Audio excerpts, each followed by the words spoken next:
হাই friends, কি খবৰ? আশা কৰোঁ সকলোৰে খবৰ ভাল। ৱেলকাম টু মাই চেনেল আচিন। বাপ্পা ঐ, সকলোতে আজিকালি কেৱল বিনোদ, হোৱাটছআপ, ফেচবুক, ইমেইল, টুইটাৰ, সকলোতে কেৱল চৰ্চা বিষয় হৈ পৰিছে বিনোদ। সকলো মানে ফটোত কেৱল কমেণ্ট দিয়ে বিনোদ বিনোদ বিনোদ বিনোদ। যেতিয়া মই প্ৰথমতে নামটো শুনিছিলোঁ, সঁচাই বিনোদ আচলতে এজন মানুহ নে বিনোদ কিবা খোৱা বস্তু নে চাইনাৰ পৰা দিয়া কিবা এটা ভাইৰাছ। তাৰপিছত যেতিয়া মই ভালকৈ গুগলত চালোঁ বা ইণ্টাৰনেট ইউজ কৰিলোঁ ভালকৈ, তাৰপিছত আচলতে গম পালোঁ বিনোদ এগৰাকী মানুহ হয়। প্ৰথমতে এটা বেলেগ ইউটিউব চেনেল এটাৰ ভিডিঅ' আপলোড কৰিছিল, ৰ'ষ্টিং চেনেল আছিল, এজন ল'ৰাই দিছিল। তাৰপিছত ল'ৰাটোৰ মানে ভিডিঅ'ত বহুতে কমেণ্ট দিছে। তাৰ মাজতে এটা বিনোদ নামৰ মানুহজনে কমেণ্ট দিছিল, মানে কমেণ্ট লিখিছিল।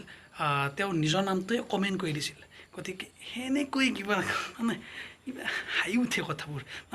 শুনিছোঁ মই এৰাতিত মানুহ ধনী হৈ যায়, কিন্তু এৰাতিত বা এটা কমেণ্টত মানুহ কিমান চাওকচোন, ভাবকচোন কিমান মানে চৰ্চালৈ বিষয় হৈ পৰিছে। ফেচবুক, হোৱাটছআপ, টুইটাৰ সকলোতে কেৱল বিনোদেৰে ভৰি পৰিছে। এতিয়া আপোনালোকে গমেই পালে আচলতে বিনোদ মানেনো কি। বিনোদ হৈছে এজন সাধাৰণ ব্যক্তি, আপোনাৰ বা মোৰ নিচিনা। সেই ব্যক্তিজনে মানে ফেচবুকতে হওক বা ইউটিউবতে হওক সকলোবোৰৰ ভিডিঅ'তে তেওঁ নিজৰ নামটো কমেণ্ট কৰি লিখি দিয়ে। তেনেকৈয়ে কিবা ভাইৰেল হৈ পৰিছে তেওঁৰ নামটো। গতিকে আপোনালোকৰ যদি নামটো ভাইৰেল হ'ব বিচাৰি আছে, তেনেহ'লে আপুনিও ফেচবুকতে হওক বা ইউটিউবতে হওক আপোনাৰ নাম কমেণ্ট কৰি বেলেগৰ ভিডিঅ'ত দিব। নিশ্চয়কৈ আপোনাৰ নাম এদিন ফেমাছ হ'ব, মোৰ বিশ্বাস।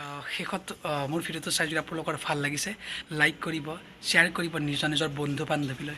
লগত এতিয়াও যদি মোৰ চেনেলটো আপোনালোকে ছাবস্ক্ৰাইব কৰা নাই, তেতিয়াহ'লে প্লিজ ছাবস্ক্ৰাইব কৰি লওক। লগতে কাষত থকা সৰু বেল আইকনটো এবাৰ বজাই দিব, যাতে মই ভিডিঅ' আপলোড দিয়াৰ লগে লগে আপোনালোকৰ মোবাইলত ন'টিফিকেশ্যন আহি যায়।